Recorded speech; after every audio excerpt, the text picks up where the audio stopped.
Antonio Villarreal, going live from the city of Edinburgh with the 7th annual South Texas International Film Festival. Today is the US short films, and we have amazing directors, producers that have worked with amazing and awesome films. And today we're going to get to know all of them. All right. So, hello, welcome to the South Texas International Film Festival. How are y'all doing tonight? Good. Great. Thanks for having us. All right, awesome. So let's get to it. Let's start off with Virgie Rodriguez, the film Dreamer. I absolutely, just an absolutely powerful film and message. I loved what it spoke and what it inspired to the viewers who saw that film and what you were portraying in it. I could definitely relate with that story. And not only myself, but many people, anyone that has seen this film can relate with what you're trying to say. What was the creative process in bringing this film together? So thank you for that. I appreciate that. I think we all have, if not ourselves, someone in our family that could relate to that story, whether they're of Hispanic descent or Latin descent or not. So that was just something that I've been hearing a lot of feedback about. I think the creative process for this film, mainly, it was a story loosely based on when my mom came to this country from the Dominican Republic. And that kind of turned into the story being created from just from a previous administration, his views and takes on the Hispanic culture, specifically the Mexican culture and people that were crossing the border. And I just kind of got fed up of that stereotype, especially for Latino and Latino talent and the Latino community. So for me, that's kind of what kind of spawned the idea to make it current day. Like, how was immigration back then when my mom came over better almost than what it is now, and what dreamers and DACA recipients are going through now in this country. So, and especially from our previous administration as well. So, and that stigma and stereotype. So that kind of is how Dreamer was born. Wonderful, wonderfully said. Threading off of that, the title Dreamer, has more than one significance, to many people in this country and all over the world. You had just explained to us your mother and her coming to America following that dream, and there's so many people still, fighting for that, fighting to live for freedom. And of course, freedom is an individual process for each person. There's so many different types of freedoms. And what can you tell your audience towards that, towards that title, Dreamer? What can you tell to somebody that's not so aware of that cultural aspect of where you're coming from and your family, your mother? Yeah, I mean, I think, mainly it was kind of really taken from being a DACA recipient, right? Like, not myself, but just in general, and like dreamers and what that really means for them. They came over here as children, not at their own will, some of them, but their parents brought them, right? So their dream was to continue to be American for them, because that's all they knew, right? They didn't know about going back home. So for them, it's to be now caught in a place, again, I keep going back to previous administration, where if somebody else comes in and takes over the White House and says, well, no, we can just deport them. It's like, what?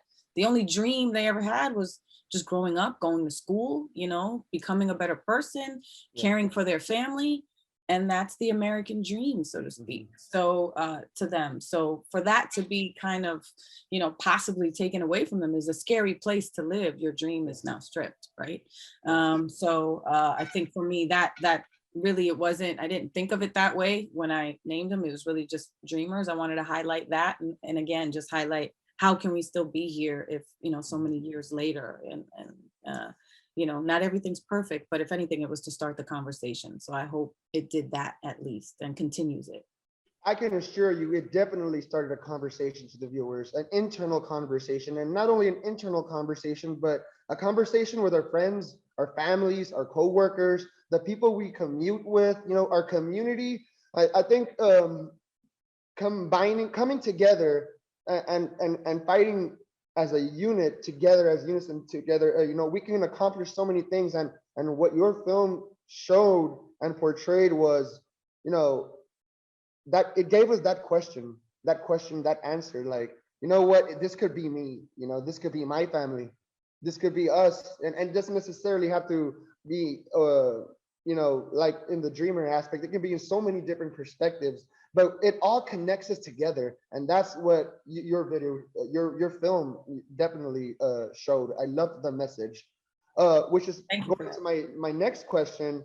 And I guess you kind of like enveloped it all already within what you said, but you know, what message do you want to tell your audience, the viewers right now that are not so aware, that are, you know, that are still on the fence, that don't know what, you know, dreamers go through, don't know what these people, our people go through, and in terms of separation, in terms of, you know, going back to an unfamiliar place, an unfamiliar, I could even say an unfamiliar culture in a sense, you know, because it's definitely a culture shock going from one country to the next.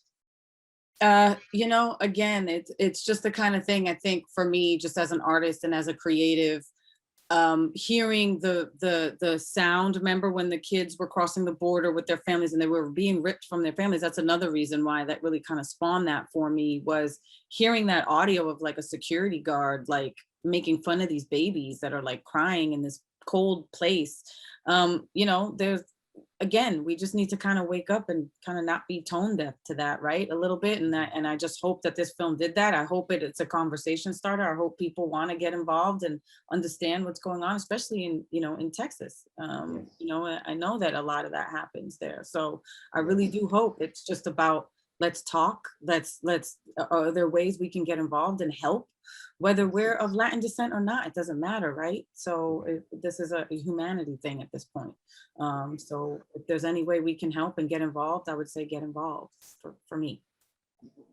Wonderfully said. You couldn't have said it any better. Amazing. You definitely started a conversation, and you definitely made so many people aware that are going to watch this film, that have watched it, and you know, I think it's a building a bridge. It's a bridge towards other people. It's a bridge towards other cultures, other societies, and that's, it's a bridge that connects us. And most of these films that I saw has that bridge of connection, of human connection, of understanding, being understanding of one another. So absolutely amazing. Thank you so much. Thank Before we move on to the next film, if you can just put in your information in the live chat, that way, or if you want to plug in where we can find your work, where we can find your projects, and where other people can see your film, you can say it and then you can write it down. That way people with hard of hearing can also follow you guys as well. Absolutely. You can always follow our Instagram page at Dreamer Short. You can follow me on Instagram. That's at Virgilove. That's VERGILUV on Instagram. And we also have Dreamer-Short Film on Facebook as well. Awesome. Thank you so much. Thank you. Absolutely loved it. I guess we'll go from the next one. Mitchell, Snake Eyes and ASMR Nightmare. Oh goodness, let's get into this one. I want to know the creative process behind this. Like, as I was watching all of your films, you know, each one had a compelling thing that stuck with me. I absolutely loved them, and I believe every film has a message, even if it's not intentional. I think there's something that's always has to be shown and told. What was that creative process? I mean, I loved the concept of an ASMR film. It definitely plays with the senses, you know? Like, what was the creative direction towards that, if I may ask? Well, you know, yeah, I mean, as everyone knows here, right? Like, trying to find finances for your film is difficult, right? So my buddy and I had like a really amazing like journey with our first. We wanted to do something else, right? But we wanted to like, first one was like fun to see what we could do, and this one we wanted to like say something important. And we had been listening to our friend Morgan Ramey, who is the star of it. By the way, this is a co-directed piece. My buddy can't be here right now. Costantino Chiminello. He would love to meet you guys at some point. But so he says hello. But we Hello. fell in love with our lead actress, and she basically told us so many like stories of like her being just a Black woman in modern society, and like the things that the voices quite that come in her head, and the fear of just kind of like everyday tasks that some never have to deal with. And that really resonated with us. And we, at first I pitched him like we love horror stuff. We're like, hey dude, like what if we just use my garage and we make it really dark, and we try to like do something in there and keep it really minimal. And you know, my buddy Kosa's always thinking bigger, and he's like, well, dude, like, you know, let's do it for real and figure it out. And so through that, we really started being like, oh, we really have something here. And we started thinking, talking to Morgan, realized that she is the person we need to kind of build this like film around and her experiences. And so we thought of the idea. First, it was the whole gimmick of like the dice. I'm like, oh, you wake up in a place, you don't know where you are. And then all of a sudden something out in the dark and you can't see for miles throws this thing. All of a sudden you're playing a game with something you can't see. And we thought that was terrifying. But then we started like kind of going into the really abstract, like, okay, what can we do that's like something that's like add something new to film that people don't usually experience. And so our friend Connor, who was our sound designer, like was like, yo, dude, have you heard of ASMR? It's this really like audio triggery sensory kind of like thing that people are getting into. And we really bought into it. We're like, wow, well, those voices that Morgan was talking to us about, like, what if they were literally like physical voices? And Wow. the idea of heaven and hell came into play of like, you know, we live in a world of social media. It's so funny, even in our Zoom chat here, like how we can just kind of message each other and comment. And, you know, we thought about like, what is that like when media gets involved with these tragic things that happen to people of color, and all of a sudden they're in the spotlight, quite literally, where our character is seen. And those voices are those comments that people comment, and like all of a sudden it becomes something they want to be a part of when it's a tragedy, but versus like the actual problem that's occurring in our everyday society. And what's so frightening, Antonio, is that this is something that's been in our system for I don't know how long. And then 2020 literally happened right when the film got released, where it became more prominent to the eye and everybody that was involved. And so it was kind of a terrifying, you know, we definitely received like some like terrifying messages, because what's really crazy is that a lot of the whispers that you hear and like in the sound are from those comment threads in different aspects of those videos, from like the shooting of Trayvon Martin, and it's like we were like, we don't have to say it out loud because we don't want to cause like controversy, but we also want people to like have their own opinion and of what they're hearing, what they're understanding. But those words, even though you can't hear them like physically what they're saying, you can feel the weight of them just in her mind, because you're literally living in headphones if you experience it that way. So that was just kind of the basis of like going there, and we just kept digging deeper and deeper and exploring like how crazy, how far it could go, because it was so experimental. It definitely portrayed a message to the keen eye and to the keen observers. Like it definitely, like when I saw it, you know, like what you mentioned before, the dice, the roll of the dice, the spotlight, like all of those imagery, the imagery in your film told that story that you're saying, that compelling story, those voices that are constantly being bombarded, the noise, the static noise that we all are, you know, accustomed to hearing nonstop, you know, from whether it be news outlets, whether it be wherever we hear it from, the static noise, and all of that goes into play into our humanity, how we interact with others, you know, how we take life as it is. And your film is centered on this actress and what she's hearing, and not only on the actress, but and not only on an actress and the race, but let's just say humanity, right? Like all of us, like from all of us from all different races, you know, we're all battling every day. You know, our families have battled, like we're still battling in this world, and to bring that awareness, that self-awareness. And I think this film, like, you know, it's hidden in horror, it's hidden in imagery and in ASMR sounds, but like it definitely speaks in volumes, and it gives an amazing message as well, a message of humanity, a message of quieting the noise, right? Yeah, no, and it, you know, and it's like we also wanted like it to be where, you know, I don't know if you got to experience it in headphones, because it's so funny, like we even did like test audiences to see who would react to like what triggered them, whether it was visual or like with their audio. And it was really interesting to see like the different things. So what we wanted to do going forward was like not try to be so on the nose, even when we were like having talkbacks like this, and like really let people, it wanted to start conversation about this, because that's the whole point, right? Like that's the thing we all need to talk about and addressing to go forward in the future, so we can have a better future for people like everybody, but also especially for people of color that are feeling this way in our modern America, you know, across the world as well. I will say our costume designer, Athena Lawton, she was so brilliant, because we brought her the idea of like German expressionism as like idea for the color palette, like black and white. But she was like, she was like, did you know in that time, like people of color would never be allowed to participate in films of that like style? And that really like resonated with me. I was like, well, let's do it then. Like, let's like, put her in that old timey dress, like that old, like, but yet she's wearing modern sneakers to show that we have not grown past our past. Like she's literally carrying these old, ugly traditions of like, and literally living it and breathing it in modern society. And even if you don't like get it on the nose, we still want people to talk about it. And there's been that combo I see like even in our YouTube comments, and like I just love that people are talking and like, arguing about what it could be. And then when someone hits it on the nose, it just makes me smile. Like someone really just doesn't get it, understands whether, and no one's wrong. So, but yeah, no, she really brought a whole new element to the table.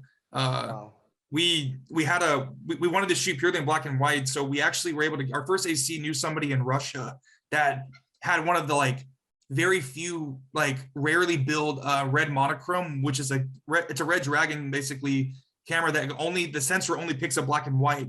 So we're able to like on set make sure we get the tone exactly right without having to worry about color LUTs and stuff like that. That's absolutely amazing. I can imagine that saved a lot of time. Yeah, definitely. So because we're getting it right there in front of us versus like even having like, well, hopefully when we color grade, it'll be like, it was just like coloring it was such just little tones here and there because we already got it right there from the sensor. Wow, absolutely love it. Amazing film, amazing message. You can write where people can find your YouTube channel, where they can find more of your work. Write it down in the chat. That way people can follow you. Thank you so much. It was an amazing film. I loved it. Innovative, creative. You made an amazing film. Tony, thank you so much, man. I really appreciate that. Thank you. Thank you so much. I appreciate you. All right, let's go to Spell It Out Neon with Tammy Minoff and Samantha. Hello, how are you guys? How are you girls doing tonight? Hey there. Great. Hello. I came prepared. Oh, okay. And I need to get me one. Maybe not right now, but later. Our movie is, it's more of a comedy. So, we're here to have a good time with you guys and chat about it. It was so colorful, creative, artistic. I absolutely love the creativity and artistic style in this film. Like, what inspired that art in your film? Like, I saw it like in an art form in a sense. Well, Sam is an artist, and you should talk about that because that is the inspiration for the film, since it's from your real life. So I'm going to let you talk. Okay, great. The film was based off of, oh my God, if I can talk today. The film was based off a real experience, and the art part, I also make street art. I'm a street artist, and I go by the name of Truth. That's at the end of the movie. And I never really saw those two things as connected when we were making this movie, but as we got deeper into production, Tammy and our other producer, David Fickus, really pushed me to kind of bring the art in. So we just needed to find a way. I wrote a new piece for the end of our film, and Tammy came up with a great idea of all of the text messages to kind of like meld the art in with the story. And the texting was kind of there when we were first going into production, but then it kind of changed by the time we got to post, because we were doing post in COVID. So Tammy can speak more to that, how the texting came about. Yeah, that was so creative as well. Like, I love the pop-up art. Like, can you explain more about that, Tammy, to the audience? Sure. Yeah, I mean, it's one of those things where your limitations were a blessing. So the visual style is really, it's inspired by Sam's art and by the title. And so we kind of, our cinematographer, who's awesome, Chloe Weaver Bennett, and I had many conversations about the color and what this neon was going to be and what this was going to look like. And then as we finished shooting our scheduled shoot, and I kind of knew we had some pickups, we had some B-roll to shoot, we were going to like kind of really set up their relationship in this way. And then we all were locked in our own houses and thought, well, shoot, I don't know how we're going to shoot this. How are we going to do this? And so we came up with a visual style to match what was already in the movie and help to set up their relationship and kind of continue that theme with texting and social media, which obviously is a part of everybody's life. We've been talking about that tonight. And our editor and graphic designer, I was like, you know, go ahead and like just do all this stuff and do these emojis and they have to be cats and this and that. And I didn't really, you know, I think he was getting like kind of frustrated with me because at some point I realized they're his designs, like he's drawing and animating them. It's a lot of work. You know, I was just that sort of a-hole director being like, come on, just do this thing. It's going to look cool. And I was like, oh my gosh, this is so much work. So much more than I understood, which, you know, that's the thing. It's like I was really lucky to work with so many talented artists, and everybody who brought something to this project was really at the top of their game and bringing our ideas off the page. So that's how that all came to be. I think I answered the question. Did I? Yes, you did. Wonderfully. Okay. Absolutely answered. I'll tell you that. I know I talked. No, you answered it perfectly. I love that. And I love how you mentioned the collaboration it took to bring this creativity to work. The artists, you know, the composers, the directors, you know, even to the directing as of yourself, you know, bringing all of these scenes together, compiling everything to create this. Like, it took a lot of hard work and a village, and it's definitely seen in the film. And I loved the direction it went in. It's innovative, creative. You don't see, I haven't seen many films in this style, and I think it's in a style in its own as well, and I absolutely love it. Yeah, I mean, I love romantic comedies. I love young movies, like John Hughes movies, like from like all those like high school movies. One of our big references was, what was it, Sam? This is a modern movie. Oh, Booksmart. Booksmart. I love that movie. And so I love all those things. And I was like, how do we bring that to this? And, you know, I think in this space, like with short films, you know, this was Sam's story and Sam's kind of journey. And it was really cool to see what was happening, like both for the character, also happen with Sam in real life. Because that's what happens is when you make your first movie is your confidence grows and you change as a person and as an artist. And so it was that, for me, seeing that parallel happen with Sam, like through this process, has been super exciting. Yay, women in film. I'm going to say that because I can. And apparently people, you know, like women right now. So it's cool. That's cool.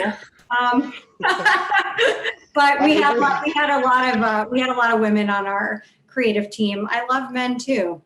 I love talented people. That's really who I love.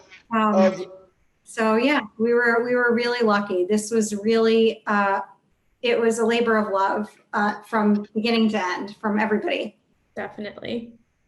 Perfectly said, a labor of love, and it's definitely portrayed through your work and in this film.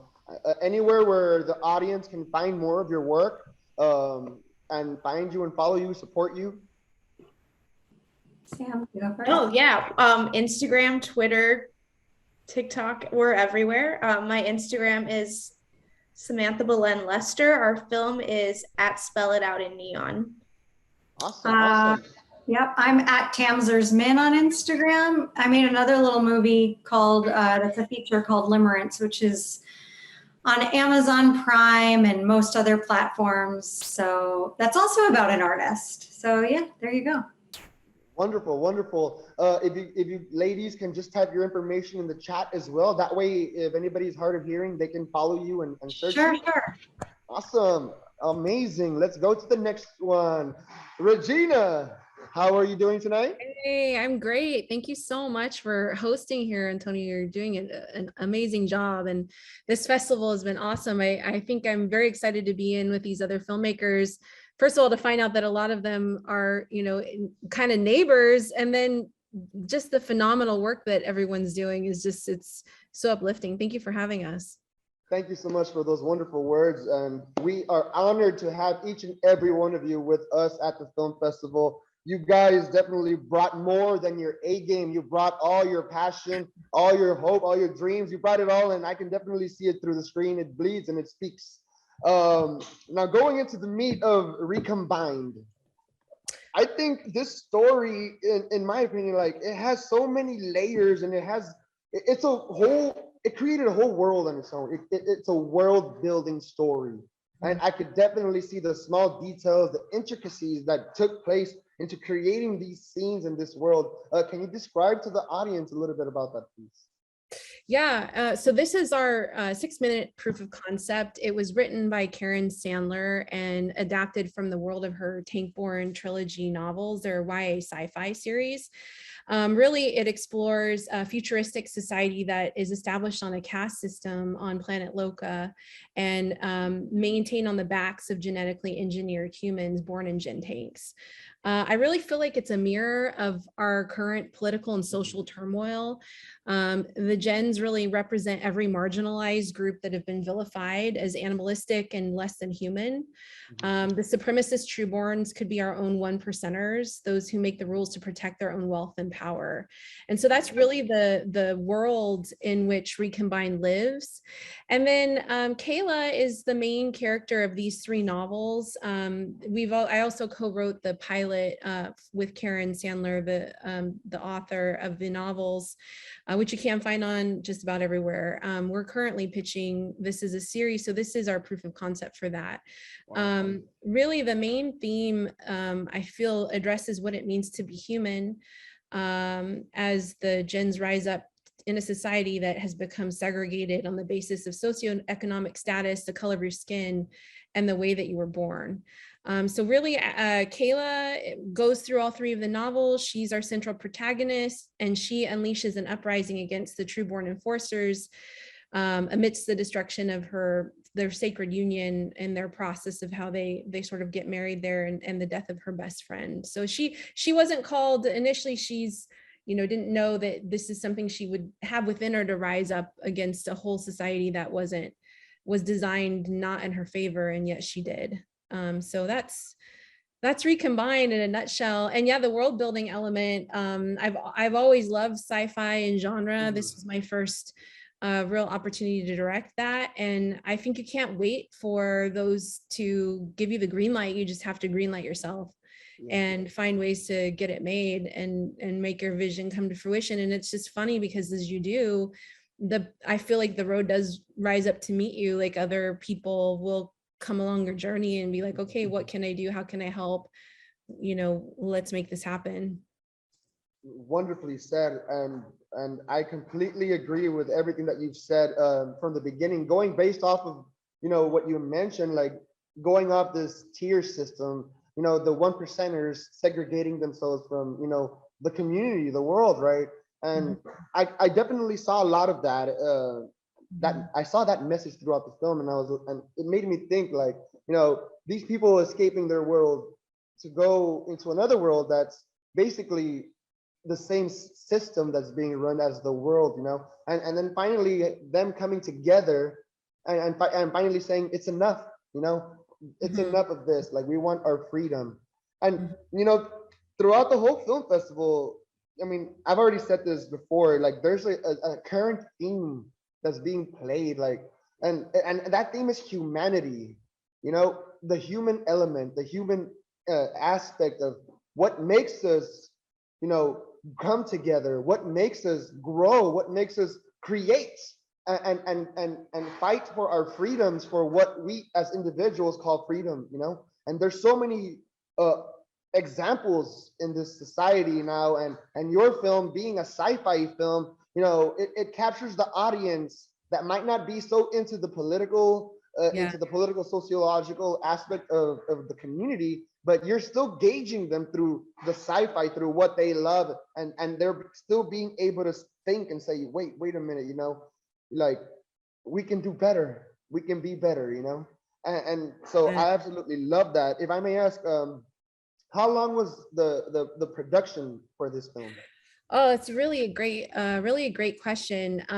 So it's funny, Karen and I met at the Alliance of Women Directors. It was I was an AWD member, and it was a Writers Guild sort of a pitch fest, and you went around the room and met all kinds of wonderful people to see potentially to collaborate with. And she just had this world that, I mean, I think our social justice really was our jam, and that's like what spoke to us the most. And then we just started looking at like what she had that could be mined. And so I don't know, man, I met her in 2018, and I think we just kept kicking around the idea. Maybe it was a little bit before that, right around the start of the last administration. And it just felt like we needed to do something. And what was that something for us? You know, we're filmmakers, we're artists, and we want to speak the language through the medium and the power that we know best. And so we just then started asking, like I you know, AWD had an alliance with Canon Burbank, and Canon Burbank hosted our production, pre-production meetings and all of that, like casting sessions, etc. And then I formerly had worked at Warner Brothers to learn like the business and the television world. And I just went back. I had been, you know, not an employee for more than 5 years. And I just hit up some old people and said, hey, you know, I want to film this, pitch the idea. And they said, come film it at the Warner Ranch, and like literally gifted it to us. Wow. So I got to say, you just got to ask, like, you have to ask. You don't like be afraid, you know, is my film too small? Do I have enough money? Is it going to make sense? What am I going to do? I mean, I think the largest expense, honestly, was insurance. But beyond that, like, we shot it in one day. Wow. And a full 12-hour day, and a full crew, incredible team. I got to give a shout out to Pedro Avila Cross, who's AMC out of Mexico, and I just love and adore his work. And Luis Quintero, Ramon Quintero, he's also a filmmaker. He helped produce me. So I mean, I think at the end of the day, it is a collaborative team. You know, Shea Butler, Stacey K. Black, who currently is the PD on Station 19. I think all of that, like the film, the people in your community says, okay, hey, you know, we see what you're doing. We see this, we respect it, and we'll get behind it. And then I want to say post-production was like almost a year, because it was CG. Vincent Griffith is an incredible CG artist, and it takes longer. That's the other thing. You don't have as much money in production budget, like it's going to take longer, period. Perseverance, and fighting for what you want to create. Us as artists are so familiar with that, and we all, even the live audience, can definitely relate to those words. To, you know, and what you mentioned, ask. Victories within the lips is something I love to say. Yes. You know, speak it into existence, create it, manifest it. You know, it's on us. We have the power to create, you know. And just what you said, you asked and you got it, and you created this amazing film, and I'm honored and to see it, all of your films. They were all beautiful, and so is yours. Anywhere where we can find more of your work and where we can follow you? Yes, of course. I'm at Regina Ains 08. I will drop also my website in the chat, and Recombine Film on Instagram. But yeah, I love connecting with folks, and so feel free to follow me, hit me up. I try to, especially other filmmakers, I love the connectivity. I think it is a community, and especially for people color, women of color, Latinos, we're so underrepresented, and it's so important that we rise up as a community. And I'm fully invested in what the community is doing. And thank you for having me today. I'm honored. Thank you for those beautiful words. I appreciate you. Thank you so much. Let's go to our last film, Saving Salvador. Luisa? Yeah, hi. Maria Gonzalez, our last and final film. How are you tonight? I'm good. How are you? I'm doing great. Thank you so much. Let's see. Can you give the audience a brief explanation of your film? Yeah, so Saving Salvador, or in Spanish, Salvando Salvador. It's a film about 3 sisters who struggle to get a hold of like a death certificate for their recently deceased father. And so the film sort of like tells a story of like what they have to do to get their dad out of a morgue. And because it's such a heavy-handed like topic, we approached it as a comedy. I was just definitely going to go into that, actually. let's start off with the statistics in the beginning of the film. It gives Right. a brief insight into the story, into the culture, into what people go through. Mhm. Family is important. What is the message that you're trying to portray? Well, part of it is just bringing attention to like the ongoing issue. This is not a new issue, and it's gotten a lot worse because of the pandemic. There's a lack of death certificates right now for the amount of people that are passing away in Mexico. And so the government's response to this has been to, put a lot of these people in like mass graves.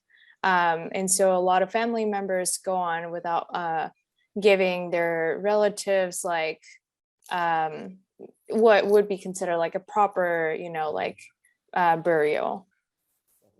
Yes, definitely, especially with our culture. Like we love to, adorn and dress and Right. and be there as much as we can, see them physically even while they're gone. And so much of that plays into our culture, into our beliefs.